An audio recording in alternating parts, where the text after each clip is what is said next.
If you're looking for an ultimate overview of high protein diets, then this video is just for you. I'm gonna talk about the risks, the benefits and guidelines of high protein diets. Awesome, I love protein. Protein is probably the most important macronutrient because your entire body is made of its amino acid building blocks. The recommended daily allowance for protein is 0.36 grams per pound of body weight, or 0.8 grams per kilogram. That will be enough to cover your daily bare essentials for survival, but in my opinion, it's definitely not optimal. A lot of experts also consider this to be inadequate. Average daily protein intake in Western countries falls somewhere between 12 to 17%, whereas in hunter-gatherer tribes, it's somewhere between 19 to 35%, depending on the location. A diet is considered high protein when the protein consumption exceeds 15% of daily calories. That will be somewhere around 0.5 grams per pound or 1 gram per kilogram of body weight.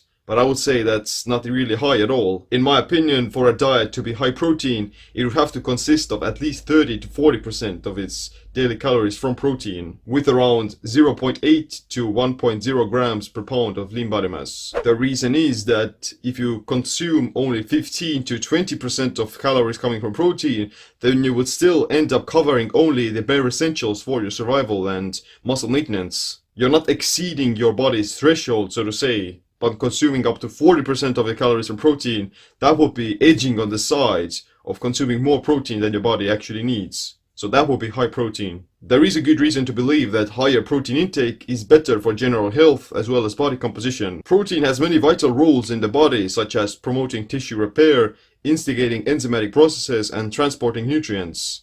Eating more protein helps with appetite suppression and satiety by increasing the production of certain hormones like peptide YY and GLP-1. It also reduces ghrelin, the hunger hormone, for several hours. Higher protein intake during dieting promotes weight loss, helps to maintain more muscle, and keeps the metabolic rate up. Compared with standard weight loss diets with normal protein and low fat intake, high protein diets have been found to be more effective. Combined with resistance training, higher protein intake increases muscle growth and strength gains.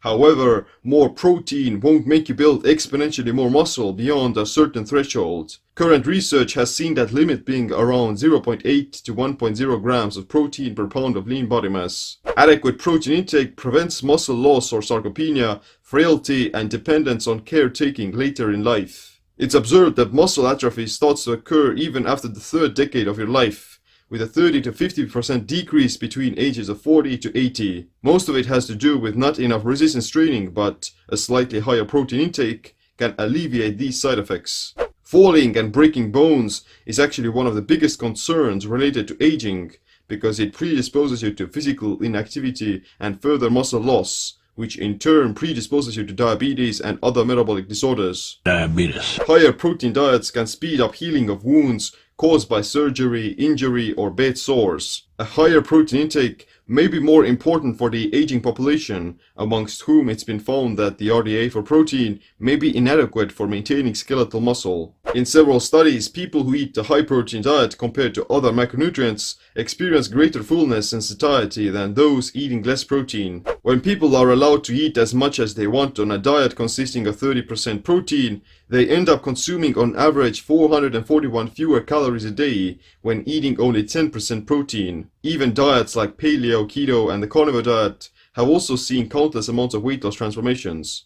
They're much higher in protein than conventional diets, which is why they tend to be quite easy to stick to. Protein also has the highest thermic effect of food, which increases the amount of calories burned to digest the meal.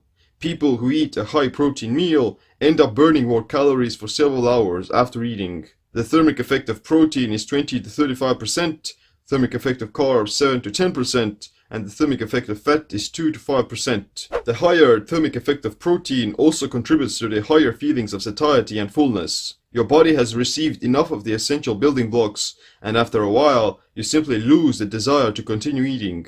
Protein. A high protein diet has been shown to be quite effective for weight loss, but is it any safe in the long term? A high protein diet creates extra work for the liver and kidneys to process it. This is thought to cause kidney damage, but is possible only in people with chronic kidney damage already. There is no evidence for detrimental effects on kidney function in healthy people. Excess protein that isn't needed for the body's protein demands will be converted into glucose through the process of gluconeogenesis.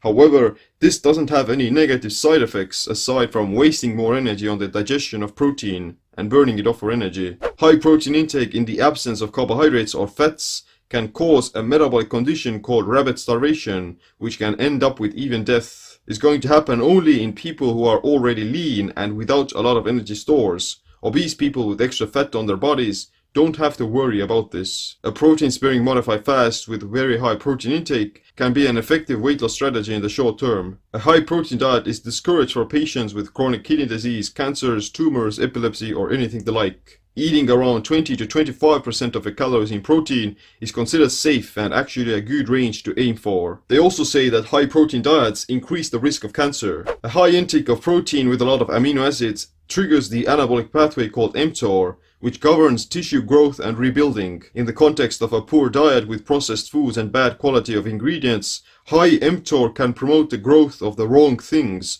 such as cancer, tumors, and pathogens. There is no real reason to be worrying about protein giving you cancer because of overstimulating mTOR if you're healthy. However, if you have some past history or genetic predispositions for cancers or something like that, then a higher protein diet may not be the best for you. In that case, a low carb, moderate protein, high fat ketogenic diet is probably your best bet combined with some intermittent fasting. Can I have that Milky Way? All in all, a high protein diet isn't bad, it's not dangerous, and it can actually be good for weight loss as well as body composition. It can also improve your general health and longevity. You have to also remember that a high protein diet is also a matter of context. If you take the RDA for high protein, then a high protein diet would start even at 15% of daily protein intake. But that's not high at all. Compared to a professional bodybuilder, a high protein diet for them would start maybe at 40 to 50% of their daily calories. So there is this different threshold where people tend to recognize, oh, this is a high protein diet. Protein. The recommended intake of 20 to 25% of their daily calories from protein should be the minimum to aim for. Intakes of 30 to 35% aren't harmful, but I would recommend cycling that with intermittent fasting and days of lower protein intake. So here's a small guide for your protein intake. Calculate your protein requirements. Aim for at least 0.7 to 0.8 grams per pound of body weight. Optimally, you'd want to eat 0.8 to 1.0 grams per pound. Aim for nutrient-dense complete proteins. Complete proteins have all the essential amino acids and building blocks. You'd want to eat whole food proteins like eggs with the yolk, salmon, mackerel, beef, chicken, organ meats, red meat, etc. Plant-based alternatives are legumes, beans, quinoa, nuts, and seeds. But to make them complete, you'd have to combine several protein sources. It's also important to eat foods with high quality, grass-fed, pasture-raised, wild-caught, etc. because you'll get a healthier ratio of omega-3 to omega-6 fatty acids that's going to lower inflammation. Time-restricted feeding and occasional extended fasts make your body more sensitive to the nutrients from food.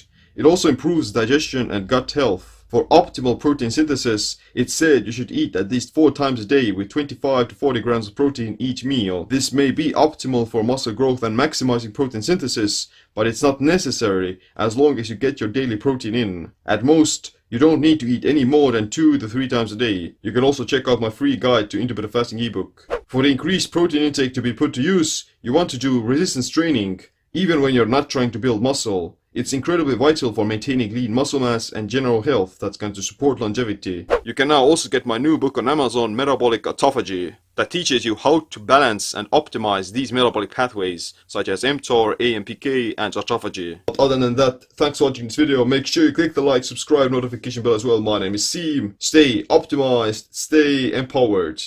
Protein rocks. Protein.